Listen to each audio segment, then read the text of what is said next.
Assalamualaikum warahmatullahi wabarakatuh. Salam sehat kawan Diska. Kembali lagi kita berjumpa di Info Sehat, informasi seputar kesehatan. Tentunya masih bersama kawan Diska, info-info terupdate tentang kesehatan. Bagaimana kabarnya hari ini kawan? Semoga kawan Diska di rumah selalu diberi kesehatan, rezeki yang berkah dan juga barokah untuk keluarga kawan Diska di rumah. Nah, telah hadir di studio kawan Diska Dr. Lupna Kamila dari Puskesmas Tawangrejo, yang kali ini kita akan membahas seputar prediabetes. Nah, ini ada bedanya enggak prediabetes dengan diabetes itu sendiri. Nah, nanti jika ada pertanyaan atau kawan Diska kurang paham atau belum tahu, nanti bisa langsung chat di kolom IG Live Promkes Kota Madiun. Kita sapa dulu kawan Diska, narasumber kita pada hari ini, Dr. Lupna Kamila. Selamat siang dokter, bagaimana kabarnya hari ini? Siang, baik, alhamdulillah. Ya, sehari-hari bertugas di Puskesmas Tawangrejo ya dok ya? Iya betul mas. Baik, nah kali ini dok, tema yang akan kita bahas kali ini prediabetes nih. Nah itu ada bedanya enggak sih dok dengan diabetes itu sendiri nih? Nah kan ada tambahan pre-nya nih. Nah mungkin refresh sejenak dulu nih dok untuk kawan Diska di rumah nih dok. Iya. Jadi prediabetes dan diabetes itu berbeda. Iya. Karena ada pre-nya berarti dia belum masuk ke dalam diabetes, tapi dia merupakan awal mula dari penyakit diabetes mellitus. Jadi prediabetes itu adalah suatu kondisi gula darah seseorang di atas nilai normal, sudah di atas nilai normal, namun belum cukup dikategorikan sebagai diabetes mellitus. Jadi masih di atas normal tapi di bawah dari nilai diabetes mellitus. Oke. Jadi sama kayak prehipertensi juga ya dok ya? Iya. Jadi betul. Nilainya itu di atas normal tapi belum ke nilai yang dikategorikan atau didiagnosa diabetes itu sendiri. Iya betul. Oke, nah itu ya kawan Diska, bedanya kan di situ nih. Jadi kalau istilahnya kita berkendara ini sudah lampu kuning nih. Nah iya betul.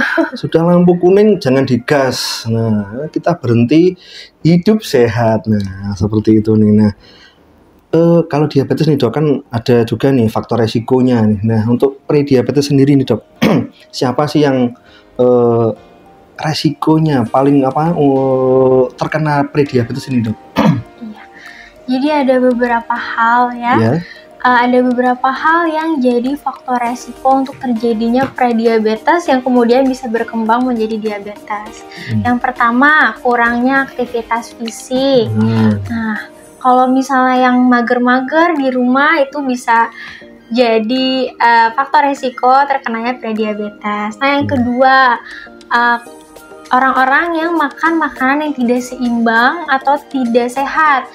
Nah, makanan yang seimbang itu apa sih? Nah, makanan yang terdiri dari karbohidrat, protein, vitamin, mineral, dan juga lemak baik. Jadi mereka berlima itu harus seimbang di dalam makanan kita. Nah, yang ketiga adalah orang-orang yang punya faktor resiko genetik atau keturunan. Contohnya misalnya orang tuanya dari riwayat diabetes, berarti anaknya itu punya faktor resiko terkena diabetes atau prediabetes. Yang keempat adalah bertambahnya usia. Jadi semakin bertambahnya usia, kan organ-organ di dalam tubuh kita juga akan semakin tua, maka fungsinya akan semakin menurun, sehingga resikonya akan bertambah. Yang kelima adalah wanita nih, pasti. Iya, wanita yang punya riwayat diabetes dalam kehamilan ataupun pernah melahirkan bayi dengan berat badan bayi lebih dari 4 kg. Itu.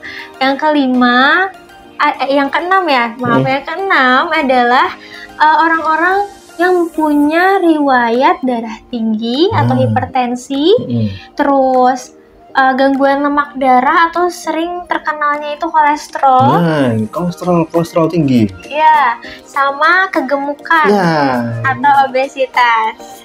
Nah, yang terakhir ini terutama untuk para laki-laki, pria ya, yang biasanya sering itu merokok ya, itu merokok juga sebagai faktor resiko, dan juga jangankan yang merokok, yang terpapar asap rokok pun bisa menjadi rokok faktor pasif resiko. nih. Iya, betul. Jadi ahli hisab ya, Dok ya. Rokok elektrik dan rokok yang biasa itu juga samakah? Sama aja ya, Dok ya? Sama berbahayanya. Oke. Nah, itu ya kawan Rizka. Jadi tadi ada beberapa yang disebutkan oleh dokter tadi, ada 7 ya, Dok ya? Iya. Nah, itu. Dari 7 itu kira-kira, nah kawan Rizka ini bisa mengira-ngira sendiri nih apa kebiasaan kita yang kurang baik, kebiasaan makan minum kita yang kurang benar. Nah, ini bisa diubah sedini mungkin nih untuk mengurangi resiko kita menuju ke pre-diabetes itu tadi. Nah, kita lanjutkan dulu nih, Dok. Nah, kalau untuk screeningnya nih, Dok, kalau diabetes kan di pemeriksaan khususnya di dinas kesehatan nih kan juga ada pemeriksaan PTM nih namanya, penyakit tidak menular. Nah, itu kan ada cek GDA. Nah, seperti itu, Dok. Untuk screening pre-diabetes ini seperti apa nih, Dok? Jadi untuk penapisan awalnya itu bisa dilakukan GDA. GDA itu gula darah acak atau gula darah sewaktu. Tapi kalau misalnya nih hasilnya mengindikasikan prediabetes, yaitu 140 sampai 190, itu harus dilakukan pengecekan untuk konfirmasi, pengecekan lebih lanjut, yaitu gula darah puasa dan atau gula darah 2 jam postprandial dan atau HbA1c yang juga bisa dilakukan di fasilitas kesehatan terdekat. Nah, kita bahas dulu ya, Dok, sebelum ke selanjutnya. GDA tadi gula darah ANSA ya, Dok ya? Jadi sewaktu-waktu misalkan kita pagi, siang, sore cek itu namanya GDA ya, Dok ya? Betul. GDA ya namanya ya. Terus tadi disebutkan untuk gula darah 2 jam postprandial. Postprandial itu seperti apa, Dok? Ya, jadi dari gula darah puasa dulu ya. Kalau gula darah puasa itu kan kita puasa dulu 8 jam. Malam terus, nih biasanya. Iya, malam. Misalnya dari jam 10 malam terus jam 7 atau jam 8 pagi itu cek gula darah, itu namanya gula darah puasa. Nah, terus habis cek gula darah puasa kita makan. Makan pagi, terus 2 jam kemudian kita cek gula lagi. Nah, itu namanya gula darah 2 jam postprandial. Postprandial. Jadi itu ya kawan Rizka, itu lebih valid dari gula darah acak ya, Dok ya? Iya, gula darah puasa dan juga gula darah 2 jam postprandial itu lebih melihat fungsi dari insulin gitu. Jadi itu ya kawan Rizka, malam nih misalkan kita punya niatan besok pagi cek nih jam 9, jam 10 sebelum tidur itu kita sudah stop makan nih. Kalau minum air putih masih boleh, Dok ya? Boleh, tapi minum air putihnya jangan dikasih sirup atau dan lain-lain kawan Rizka ya. Puasa pagi kita cek, setelah cek kita makan, dianjurkan makan dulu, Dok ya? Oke, makan seperti biasa kah? Sarapan atau makan berat? Makan boleh? Berat. Oke, nah 2 jam setelah cek makan, nah itu kita cek. Jadi kan cek gula darah puasa, makan, nah stop makan 2 jam kemudian. 2 jam kemudian. Baru cek 2 jam postprandial. Terus satunya lagi tuh, Dok. Tadi HbA1c. HbA1c. Nah itu di puskesmas sudah ada kah? Belum. Cek, belum ada ya? Ada, biasa di rumah sakit kalau HbA1c. Itu jadi yang lebih valid lagi nih, Dok ya, HbA1c-nya ya. Iya. Oke, nah itu ya kawan Rizka. Jadi ada beberapa metode ataupun pemeriksaan nih tentang gula darah nih. Nah, nanti bisa di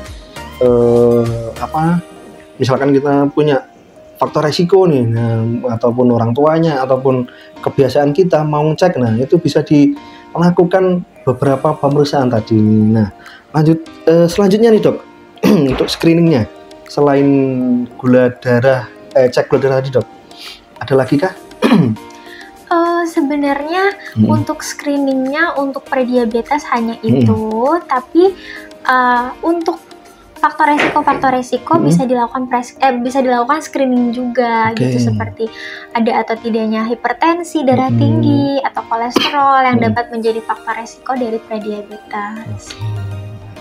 Itu ya, kalau di sekarang memang diabetes ini termasuk penyakit tidak menular, juga termasuk silent killer kah dok nih dok? Seperti temannya hipertensi nih dok. Betul, karena prediabetes ini jika tidak ditangani dengan pemantauan medis dan perubahan gaya hidup, dia akan berkembang menjadi diabetes mellitus. Nah, diabetes mellitus ini bisa menjadi resiko penyakit tidak menular yang lain seperti penyakit jantung koroner, stroke, dan juga prediabetes dan juga diabetes ini bisa menurunkan imunitas tubuh sehingga resiko terkena infeksi seperti tuberkulosis gitu. Jadi istilahnya diabetes ini prediabetes dan anti diabetes itu induknya gitu kan dok, bisa menyebabkan komplikasi penyakit yang lainnya. Benarkah seperti itu ya dok ya? Betul. Nah itu ya kawan Siska, memang harus hati-hati nih, harus waspada untuk diri kita sendiri dan keluarga kita nih. Nah, kita lanjutkan dokter untuk selanjutnya nih. Nah, untuk penegakan diagnosis prediabetes itu seperti apa nih dok? Iya, penegakan prediabetes itu sebenarnya untuk dari gejala sih biasanya belum muncul belum muncul. Tapi kalau misalnya tadi sudah dilakukan gula darah acak dan hasilnya mengindikasikan misalnya 140 sampai 199 mg per desiliter hasilnya, berarti harus dilakukan gula darah puasa. Nah, kalau gula darah puasanya hasilnya itu 100 sampai 125, itu berarti sudah bisa ditegakkan sebagai prediabetes gitu. Dan juga kalau misalnya dicek lagi gula darah postprandialnya itu 140 sampai 199, berarti sudah bisa ditegakkan diagnosis prediabetes. Itu ya kawan Siska. Jadi pentingnya kita memahami diabetes itu sendiri, dan ini pre-nya yaitu meskipun di prediabetes itu sendiri kadang-kadang gejalanya belum muncul itu ya dok ya. Betul. Diabetes, kalau diabetes kan mungkin gejalanya kalau saya tidak salah ya dok ya, sering haus, sering apa dok, misalnya pipis gitu ya dok ya. Kalau prediabetes tidak terlihat jelas gitu kan dok? Iya. Untuk gejalanya nih. Iya, jadi yang namanya prediabetes itu kan sebenarnya belum diabetes, jadi gejalanya juga belum muncul biasanya, seperti yang sudah disebutkan tadi, misalnya sering haus, sering buang air kecil, sering lapar, penurunan berat badan, itu belum terlihat biasanya di prediabetes gitu. Maka penting juga untuk dilakukan screening dari kalau misalnya punya faktor resiko. Kalau sering lapar aja itu gimana dok? Sering lapar aja dok, misalnya tanpa dibarengi dengan yang lainnya itu kan, apakah sudah prediabetes kah dok? Soalnya kan ya bukan saya sih kawan Diska, teman saya dan lingkungan saya, nah itu pasti jajannya di meja itu banyak sekali dok. Nah, seperti itu. Nah kita lanjutkan dok. Kalau prediabetes ini misalkan tidak ditangani dengan sebenarnya nih, ataupun itu apakah langsung bisa mengarah langsung terdiagnosa diabetes kah, atau ada jarak waktunya kah, seperti apa dok? Jadi untuk dia berkembang untuk menjadi diabetes itu sebenarnya tidak ada jangka waktu yang pasti, yang tergantung dengan masing-masing orang, tergantung dari faktor resiko, tergantung dari gaya hidupnya. Semakin gaya hidupnya tidak baik, maka perkembangan menjadi diabetesnya juga semakin cepat gitu. Jadi itu ya kawan Diska, apapun yang tidak baik jika tidak ditangani dengan baik itu pasti akan menjadi buruk nih ke depannya, terutama prediabetes ini. Jika tidak ditangani dengan tepat ataupun kita tidak mengubah gaya hidup kita nih, otomatis apalagi faktor resikonya sudah komplit ya dok ya. Nah, iya betul. 1 tahun 2 tahun atau ya meskipun tidak ada jangka waktunya, kemungkinan besar nih pasti mengarah ke diabetes. Nah itu yang perlu kawan Diska garis bawah ini. Nah untuk cara mengendalikan prediabetes nih dok sekarang nih seperti apa nih supaya kawan Diska tahu semua nih.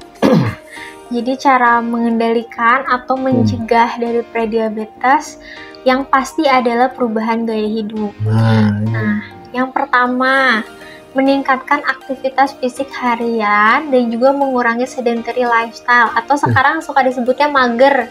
Mager, ya. malas gerak. Nah itu harus dikurangi. Contohnya, misalnya lebih memilih naik tangga dibandingkan naik eskalator atau lift. Terus lebih memilih untuk jalan kaki ke daerah-daerah atau ke tempat-tempat yang terjangkau dibandingkan dengan naik kendaraan. Nah itu harus ditingkatkan. Jadi nggak boleh mager gitu. Nah terus selain itu meningkatkan aktivitas fisik olahraga. Ya, contohnya misalnya kalau olahraga kardiorespirasi itu bersepeda, berlari, jalan cepat itu dilakukan 3-5 kali per minggu. Selama 30 menit. Nah, kalau olahraga angkat beban atau untuk melatih kekuatan otot itu dilakukan 2 kali seminggu, gitu. Nah, selain itu yang kedua, makan makanan yang bergizi dan juga seimbang. Yang tadi terdiri dari karbohidrat, protein, vitamin, mineral, dan juga lemak baik. Nah, ada nih mas, porsinya. Nah, ini porsinya. Kalau saya porsinya, ya, kita tunggu dulu nih penjelasannya ke dokter nih. Kalau masnya gimana biasanya porsinya? Kalau saya itu biasanya nasi dan lauknya itu seimbang dok, saya itu dok. Biasanya, tapi itu kan ya sesekali kan enggak apa-apa dok. Ya, jadi kalau porsinya untuk yang indeks massa tubuh atau yang tidak mengalami kegemukan atau obesitas itu ada namanya isi piring. Nah, isi piring kuning. Jadi satu piring itu dibagi 2 dulu, ada setengah piring kanan dan setengah piring kiri. Nah, yang setengah piring kanan itu sepertiganya diisi oleh buah, 2/3-nya diisi oleh sayur-sayuran. Sedangkan setengah piring kirinya sepertiganya diisi dengan lauk pauk dan 2/3-nya diisi dengan makanan pokok atau karbohidratnya. Tapi beda sama orang yang punya kegemukan atau obesitas. Seperti apa nih dok? Nah itu namanya piring T. Jadi setengah dari piringnya diisi oleh sayur dan buah, seperempatnya lauk pauk dan seperempatnya lagi itu karbohidrat. Jadi karbohidratnya lebih sedikit, gitu. Nah terus yang ketiga, selain aktivitas fisik, kemudian makan, yang ketiga adalah menjaga asupan gula, garam, dan juga lemak. Kalau gula itu sehari cuma boleh 4 sendok makan maksimal. Sehari ya dok ya? Iya. Terus kalau garam itu 1 sendok teh, dan kalau lemak itu 5 sendok makan. Nah itu semua tuh udah yang ada terkandung dalam makanan lauk gitu misalnya, ataupun cemilan-cemilan itu harus segitu maksimal gitu. Jadi bukan porsi takaran sekali makan ya dok ya? Iya, bukan dalam sehari. Terus yang keempat, menjaga berat badan ideal. Nah, menjaga berat badan ideal itu sangat penting untuk metabolisme tubuh supaya lebih bagus. Yang kelima itu hindari asap rokok dan juga jangan merokok. Gitu. Nah, yang keenam itu kelola stres. Gitu. Jadi stres juga berpengaruh terhadap sensitivitas kerja insulin gitu. Itu ya. Kalau di Promkes Kota Madiun kita punya cerdik nih kawan Rizka. Nanti bisa di scrolling nih di Promkes Kota Madiun, di situ ada cerdik, ada patuh nih. Nah, tadi yang pertama ya dok ya, itu apa tadi? Meningkatkan aktivitas fisik harian nih. Nah, dokter punya Strava enggak nih dok nih?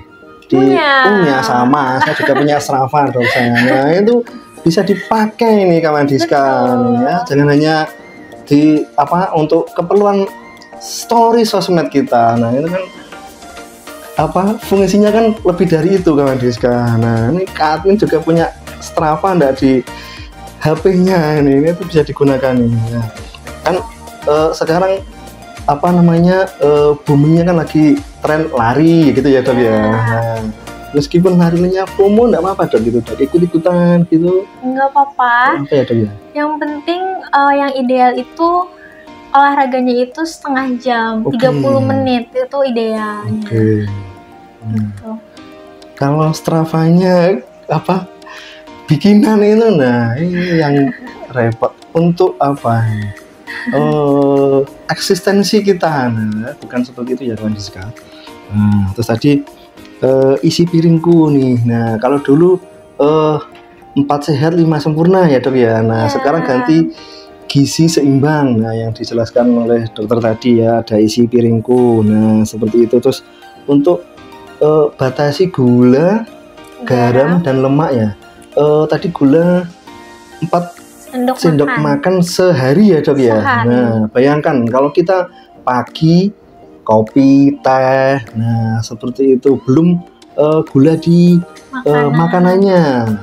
Siang jus, mungkin kopi, nah seperti itu, belum sore malamnya lagi. Nah itu sudah berapa sendok kawan Diska. Nah seperti itu. Jadi itu kebiasaan-kebiasaan kecil yang bisa merubah kehidupannya dulu. Betul. Oke. Nah, ada pertanyaan Kak Admin? Nah, nggak ada. Ini Dok, kita lanjutkan nih. Adakah untuk ini Dok, kalau diabetes ini kan sudah dianjurkan pakai insulin atau minum obat nih Dok. Kalau untuk prediabetes sendiri gimana Dok? Oh ya.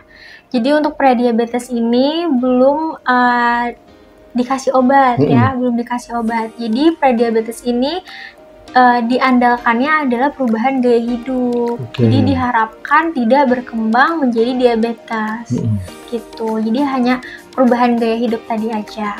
Oke, jadi itu ya kawan Diska yang perlu kita garis bawah ini, perubahan gaya hidup nih. Nah, yang sudah kita di awal tadi bilang, ibaratkan itu lampu kuning ya Dok ya. Betul. Nah, lampu kuning itu jangan malah digas. Nah, kita berhenti dulu nunggu lampu hijau. Nah, seperti itu. Kalau sama untuk prediabetes ini, sudah kuning jangan digas makannya ataupun kebiasaan yang magernya. Nah, seperti itu. Nanti akan menjadi merah, menjadi diabetes. Nah, mungkin terakhir nih Dok, untuk kawan Diska di rumah nih, pesan untuk kawan Diska nih seperti apa nih? Selain mungkin ya himbauan atau apa Dok? Ya, jadi kawan Diska yang ada di rumah, penting bagi kita untuk mendeteksi faktor resiko yang pertama. Kemudian kalau ada faktor resiko, ada yang punya faktor resiko, penting untuk melakukan pre-screening. Gitu. Screening untuk prediabetes gitu. Jadi harus aware sama diri sendiri, jangan tunggu ada gejala diabetes itu sendiri. Awareness nih kawan Diska ya. Jangan tunggu sampai ada gejala baru kita apa nih istilahnya kelabakan. Oh nanti gimana nih pengobatannya gimana nih. Nah karena mencegah lebih baik daripada mengobati. Nah seperti itu. Terima kasih nih dokter atas kehadirannya di studio kawan Diska nih, atas sharing ilmu dan apa nih terutama gaya hidup nih, seputar gaya hidup ya Dok ya, seperti itu. Nah semoga di lain episode nanti kita bisa bertemu lagi, sharing materi kesehatan yang lebih menarik tentunya. Terima kasih dokter, salam sehat untuk dokter dan keluarga. Baik kawan Diska, jangan lupa tetap ikuti Promkes Kota Madiun dan jangan lupa subscribe channel YouTube kita @kawandiska5145. Di situ ada info-info seputar kesehatan yang terupdate khususnya di Kota Madiun. Terima kasih, salam sehat untuk kawan Diska. Assalamualaikum warahmatullahi wabarakatuh.